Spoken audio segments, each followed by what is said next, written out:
Jóvenes todos, ¿cómo están? Yo soy Omar desde la Ciudad de México. Hoy es 4 de enero de 2026. Muy feliz año nuevo para todos ustedes. Este es mi análisis semanal principal. Como sabes, estamos de vacaciones, lo que significa que en estas semanas no ha sido necesario para mí publicar un plan de trading. No todavía. Entonces la pregunta obvia es, ¿cuándo arrancamos? ¿Cuándo comenzamos a normalizar nuestras actividades como traders? Aunque en el mercado de divisas no tenemos una fecha oficial en la que los traders profesionales hayamos convenido que es momento de regresar a trabajar, sí tenemos una fecha no oficial. Tomamos como referencia la tercera semana de enero. Como que sabemos que es bueno esperar un poco a que las condiciones se normalicen, sobre todo si eres retail trader. Recuerda que traders como tú y como yo somos los que más tenemos que perder. Entonces, nos conviene entender que ser trader profesional no significa operar todo el tiempo, todo el año. En realidad, significa saber identificar los momentos propicios. Por ejemplo, en los que la liquidez sea normal y no sea delgada, en los que la volatilidad no se desquicie, en los que el volumen sea de buena calidad.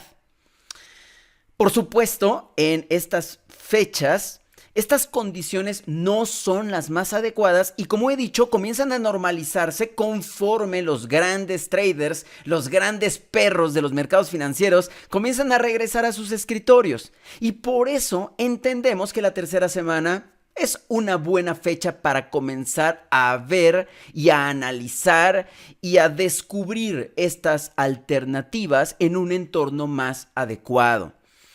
Tenemos un feriado todos los años en esta tercera semana. Es el lunes en el que celebramos la vida de Martin Luther King. Ya sé, no tiene nada que ver con el mercado de divisas, pero insisto, es solamente una referencia para que nos demos cuenta de que ya tenemos que ponernos a trabajar y tomarnos las cosas en serio. Este año toca la semana del 19 de enero. Entonces, mientras tanto, todos los años estas semanas las utilizo para organizar mis gráficos, para ponerme al corriente con ellos, para hacer mis expectativas anuales específicamente en términos fundamentales y técnicos. En fin, y a partir de ahí ya voy desdoblando planes de trading para que a partir de las fechas que te he mencionado ya tenga yo todo listo para arrancar formalmente el año. Trabajando así nos ha ido muy bien. Llevo 16 años casi con este programa, con Forex IQ Pro. Algunos de ustedes están desde hace tanto tiempo y año con año así lo hacemos. El año pasado, para no ir más lejos, aunque hubo semanas en las que yo decidí no operar, por ejemplo, estas primeras semanas del año, por ejemplo, las últimas del año, por ejemplo, algunas en verano, en fin, tuvimos derivados de mis planes de trading semanales 169 alternativas de trading. Es un número fantástico y de ahí tuvimos un win ratio del 74.56%. Es una locura, es maravilloso. La expectancia que tuvimos fue de 2.26R. Es una locura. Esto significa que con solamente tomar un 15% de esa expectancia, hubieras tenido no solamente un año positivo, un año extraordinariamente positivo. Como insisto, solemos tenerlo aquí en Forex IQ Pro desde hace más de 15 años. En abril cumplimos 16, imagínate. ¿Qué vamos a hacer en este análisis semanal? Quiero contarte dos cosas. La primera de ellas, ¿qué fue lo que más ganó el año pasado? Como muy bien sabes, esto no puede ser una referencia para prever lo que va a pasar este año. Pero si entiendes por qué el mercado decidió meter su dinero en estos instrumentos específicos, entonces puedes entender cuáles son los criterios que el mercado está favoreciendo para poder operar. Y esto sí nos importa. Número 2, te quiero contar la situación para el próximo año de la Reserva Federal de los Estados Unidos. ¿Por qué? Porque de ahí va a depender qué es lo que va a pasar con el dólar americano y, por supuesto, la oportunidad que otras divisas tienen para aprovechar o para depreciarse en función de lo que pase fundamentalmente con el dólar americano. Ok, comencemos por el principio. ¿Cuál es la divisa que más ganó el año pasado? Contrario a las apuestas, fue el euro. ¿Quién lo iba a pensar? Los 2 años anteriores en el euro tuvimos años de consolidación. Utilizamos al euro como una divisa beta en toda medida. Los años previos estábamos tirando a la basura el euro y utilizando como moneda de cambio cada vez que queríamos comprar algo. Bueno, pues este año las cosas se voltearon. Y se voltearon, insisto, de alguna manera impredecible. Sabíamos que el Banco Central Europeo estaba obligado a seguir cortando tasas de interés debido a las condiciones económicas que en aquel momento teníamos. Y sin embargo, a pesar de que esto sí ocurrió, muy pronto nos dimos cuenta que estábamos llegando al rango neutral y luego el Banco Central Europeo nos lo confirmó. Y esto es muy importante porque significa, lógicamente hablando, primero, que ya no van a seguir cortando tasas de interés, pero segundo y más importante, que lógicamente están ahora mismo más cerca de subir tasas de interés. No estoy diciendo que durante 2026 vayan a subir tasas de interés. De hecho, yo no lo creo. El mercado de futuros le da el beneficio de la duda y piensa que podrían subir tasas de interés una vez. Yo no lo creo. Sin embargo, sí es muy claro que ya controlaron al monstruo de la inflación y que el terrible monstruo de la estagflación está un poco más lejos de lo que lo veíamos el año pasado en estas mismas fechas. Esa es la primera importante razón por la cual el euro se convirtió en la favorita del mercado. Pero hay algunas otras cosas que también deberíamos de atender. La segunda de ellas era el estado precario del euro al principio del año pasado. Recordando que el mínimo del año incluso llegó a romper el 1.02. Ahora, esto significa que se volvió todavía más apetitoso comprar euros en tanto que estábamos vendiendo o estábamos comenzando a vender dólares americanos como si apestaran. Por si te lo preguntas, el dólar americano fue la gran perdedora del año. Y por supuesto, contra el euro se notó más. La tercera importante razón fueron también las condiciones financieras. Una de las cosas que pasaron el año pasado es que flexibilizaron sus finanzas públicas, contrario a lo que esperábamos el año anterior, al cierre del año anterior, particularmente en Alemania. Y esto facilitó muchas cosas y aceleró, catalizó algunos procesos, como por ejemplo lo que compete a la inflación. En España hubo una sorpresa, los números fueron bastante mejores de lo que esperábamos. No sé si mis amigos españoles lo sintieron y están celebrando, pero sí me queda claro que los números nos indican que España fue una grata sorpresa en términos de la comunidad europea, en términos de lo que ese número representa para los números de la comunidad. Hubo una mucho mayor inversión extranjera, mucho mayor a la esperada, lo que seguramente entiendes, lo que implica la transformación o el cambio de divisas extranjeras al euro, lo que evidentemente tiene un impacto en la cotización del euro y su correspondiente apreciación. Por todas estas razones, el euro salió victorioso. Hay una divisa que está muy cerquita de las ganancias del euro y es el franco suizo. Y como sabes, el franco se cocina en otra olla. Yo no opero francos suizos, por ejemplo. Conozco a muchos traders profesionales que no operan francos suizos porque hemos visto lo que pasa. Hemos visto lo que pasa cuando precisamente en un entorno en el que el franco se está apreciando de manera acelerada o viceversa, se está depreciando de una manera acelerada, el banco suizo no se tienta el corazón ni se tienta el chocolate para intervenir, presionar el botón rojo y mandar a todos al infierno. La última intervención que yo vi, pude ver cómo varios brokers perfectamente bien establecidos y legalizados se fueron a las cloacas de la bancarrota solamente en unos segundos. Entonces, esta divisa para mí me da información en términos de análisis de sentimiento, obviamente, pero no para un asunto operativo, porque yo no opero francos suizos. ¿Qué otra cosa tienes que saber? En cuarto y en quinto lugar estuvo el OSI, cosa muy interesante porque nos habla acerca del sentimiento generalizado, pero también nos habla de las condiciones del dólar australiano en la canasta a la que pertenece, o sea, la canasta de las commodity currencies, y la que quedó en cuarto lugar fue la libra. Recordando también aquí que la libra se ha tardado en cortar tasas de interés y que de hecho no tenemos tan claro cuánto más pueden cortar. En este momento el mercado de futuros está muy indeciso, le queda claro que va a cortar tasas una vez más, pero pone en duda el segundo corte de tasas que hace 9 meses parecía completamente garantizado, lo que evidentemente ha cambiado el sentimiento hacia la libra y explica el apetito que la libra generó en el mercado a lo largo de la mayor parte de 2025. Ok. Fuera del mercado de divisas, ¿qué otra cosa ganó? Es decir, ¿a qué otro lugar los traders llevaron su dinero? Bueno, sé que algunos están pensando en el mercado de criptodivisas. Recuerda que yo no opero criptodivisas y estoy muy alejado de ello. Prefiero enfocarme en otro tipo de mercados. Por ejemplo, el mercado bursátil. Sé que para muchos traders es un mercado muy atractivo, sobre todo porque tienen la idea de que va a subir hasta el infinito y más allá.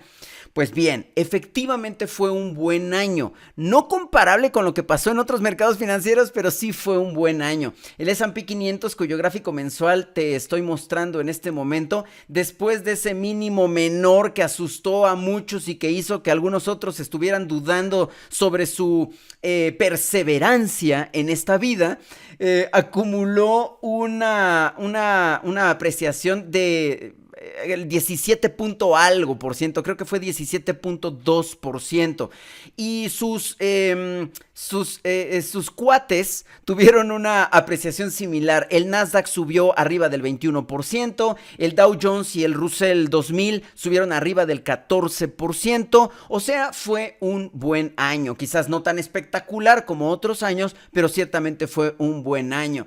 Sin embargo, el mercado que dio la nota fue sin duda y por mucho el mercado de los metales. Mira nada más lo que pasó con el oro, por piedad. Subió un 69% a lo largo del año. Nada que ver con el 20% del Nasdaq, ¿cierto? Y la pregunta obligada, ¿a qué se debe esto? Bueno, si pensamos en el mercado bursátil, la respuesta es muy obvia. Era la expectativa de la Reserva Federal por cortar tasas de interés, y en este momento es lo que mantiene el apetito. También podríamos explicar el rally en los metales desde esa misma perspectiva. ¿Deberíamos de hablar del sentimiento generalizado? Sí. Pero queda claro que no fue un año en el que particularmente tuviéramos un sentimiento definido. O sea, nadie va a recordar al 2025 como un año de aversión y mucho menos lo vamos a recordar como un año de apetito. Si vemos el mercado bursátil, diríamos que fue un año de apetito. Pero si vemos el mercado de metales, diríamos que fue un año terriblemente de aversión. Y no fue ni lo uno ni lo otro. ¿Qué pasó específicamente con el oro? Fíjate cómo al principio del año sí teníamos un poco de aversión, sobre todo con la expectativa de que viéramos señales más claras de recesión a lo largo de, particularmente de las diversas economías mayores de este planeta. Y aunque ese miedo todavía no se ha disipado en algunas economías en particular, muy pronto nos dimos cuenta de que no era tan grave como lo habíamos supuesto un año antes. Eso ciertamente inyectó un poco de sentimiento a los metales.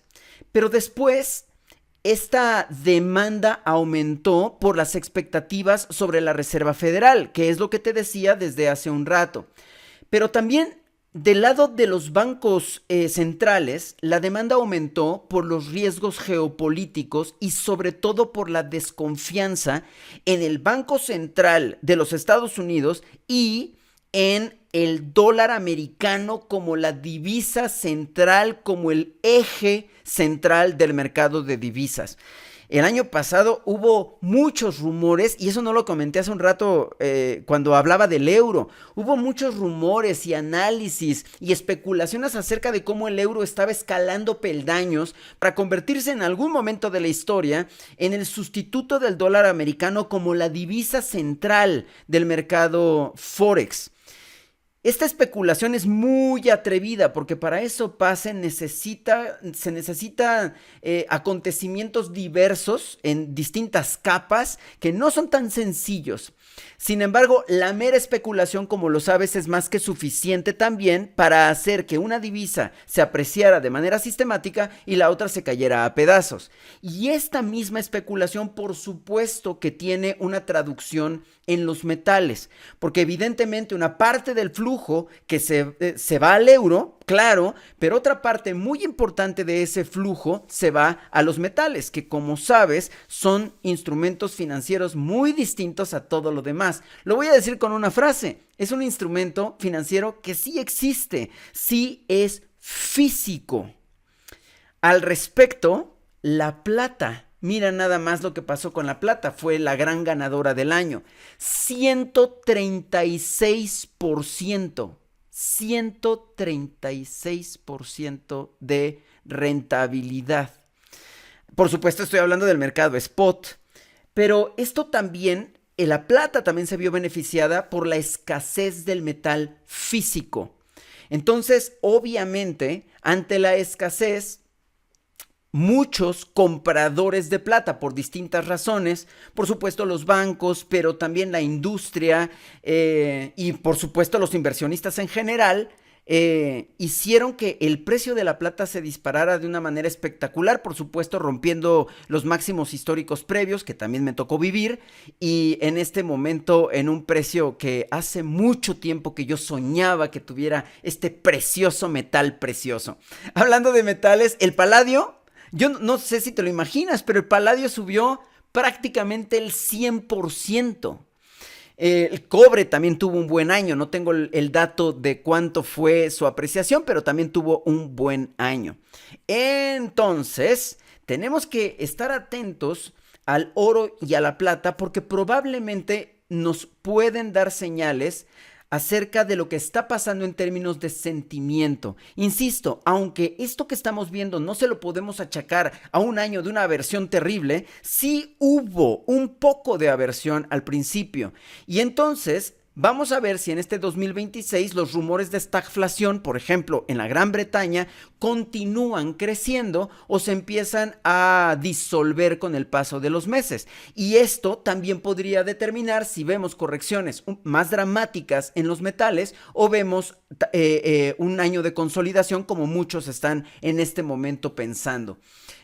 Por ahí estaba leyendo que algunas instituciones están viendo el tope del oro alrededor del 4,900. Son $600 arriba de lo que estamos viendo en este momento y unos 350, $400 arriba del máximo histórico actual. A mí me parece aventurado hacer ese tipo de especulaciones al inicio de un año en el que todavía no sabemos cómo se van a dar las cosas, pero a eso se dedican las instituciones financieras, a hacer ese tipo de especulaciones sin importar si se cumplen o no, es lo de menos. Entonces, bueno, 4,900 podría ser una resistencia previa al gran número psicológico que debería de ser el $5,000. Bueno, vámonos ahora al segundo tema de este análisis. Vámonos a la Reserva Federal.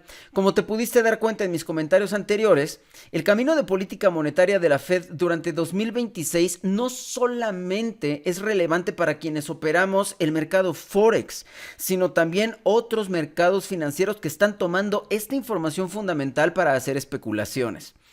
Recuerda que las decisiones de política monetaria de la Reserva Federal están dadas por un grupo de votantes.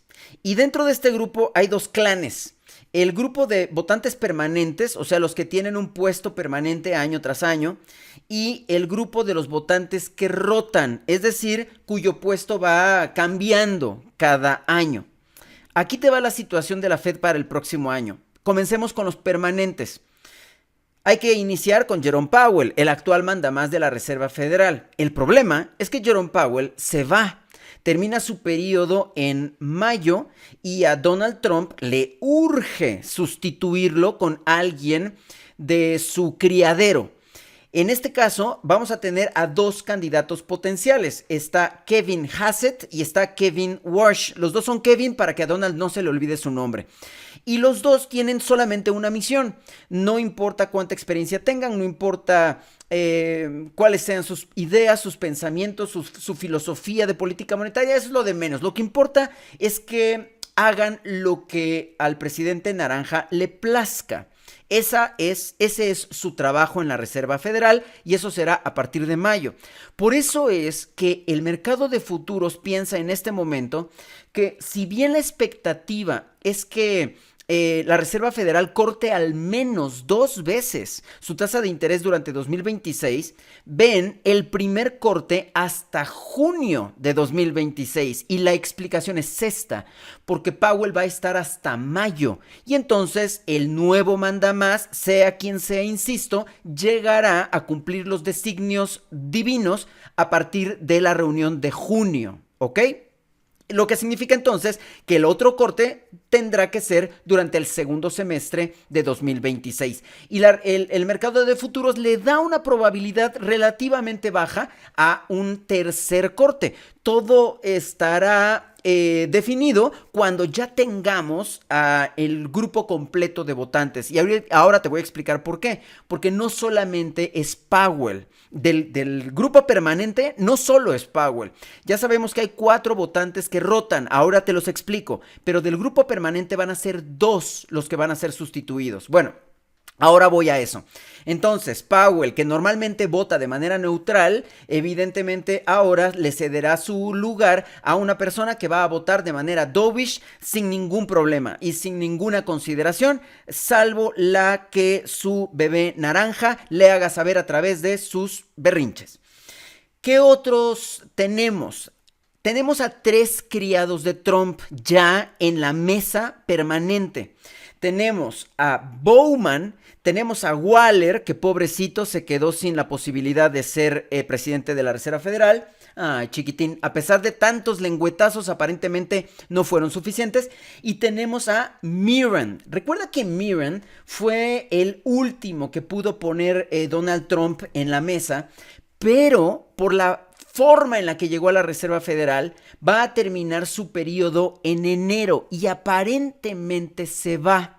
No conozco las razones por las cuales no se queda. No sé si se cansó, no sé si Donald Trump se cansó de él, no sé si no cumplió con lo que debería de haber cumplido, no sé el chisme. Lo cierto es que Mirren es muy probable que se vaya. Pero mira, otra vez, no importa. Porque si se va o se queda, vamos a tener en ese puesto a otro criado de Trump. Entonces, como puedes ver, ya llevamos a 4 puestos que sabemos que le rinden pleitesía al presidente de la Casa Naranja. Bueno, quinto, Jefferson. Jefferson también es Dove, pero no por lealtad a Trump. Jefferson simplemente es Dove. Y también tenemos a Cook, que aunque podríamos clasificar como neutral, en realidad es un miembro Dove, es una miembro Dove. Y tenemos a Williams, que también es Dove. Van 7 Doves en la mesa permanente de votantes del Comité de la Reserva Federal. Van 7. Tú dirás, ¿y hay por ahí alguien que no sea Dove? Lo más cercano es Barr. Barr es un miembro típicamente neutral, o lo diré así, claramente neutral. Era como Powell. Entonces es, vamos a decirlo así, el único contrapeso que va a tener la Reserva Federal a partir de junio, hasta donde sabemos. ¿De acuerdo? Bueno, vámonos a los que llegan por el aspecto rotatorio de los 4 puestos restantes. Fíjate muy bien. Llegan 2 Hawks. Llega Hammack, la señora Hammack, y llega Logan. Los dos son Hawks y hemos tenido claras evidencias de que van a tratar de servir como un amortiguador para una mesa permanente del comité, claramente inclinada al lado de los cortes de tasas de interés.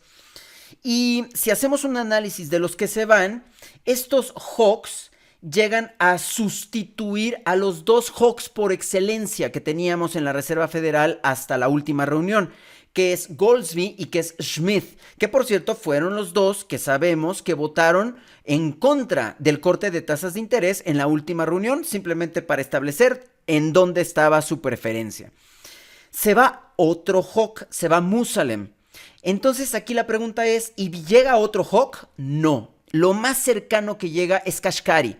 Kashkari es más bien neutral, aunque en algunas ocasiones se ha mostrado más bien Dove.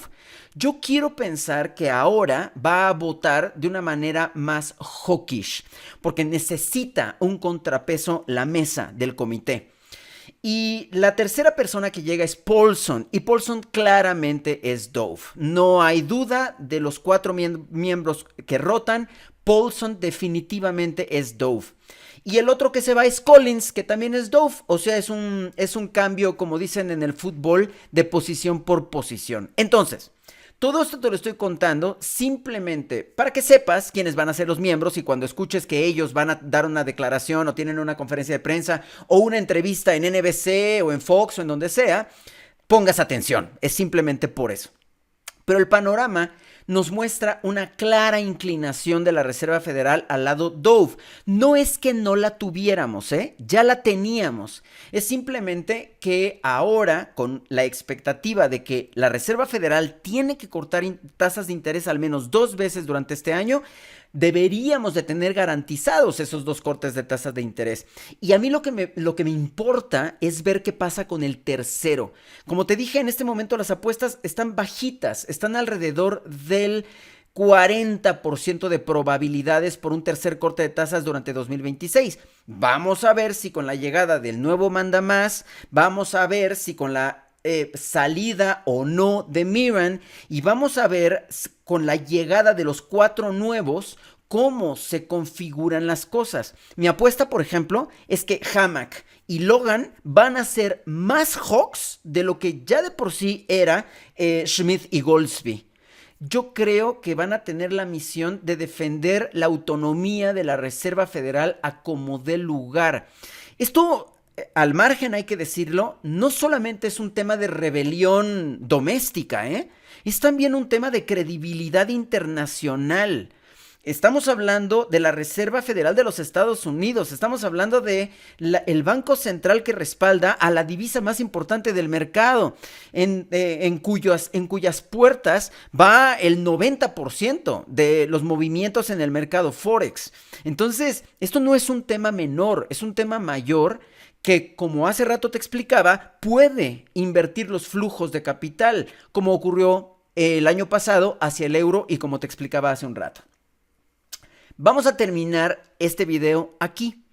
Nota que no he mencionado nada acerca de la situación geopolítica más reciente, la noticia geopolítica más reciente y más importante en estas fechas, la invasión de los Estados Unidos a Venezuela y el secuestro de Nicolás Maduro.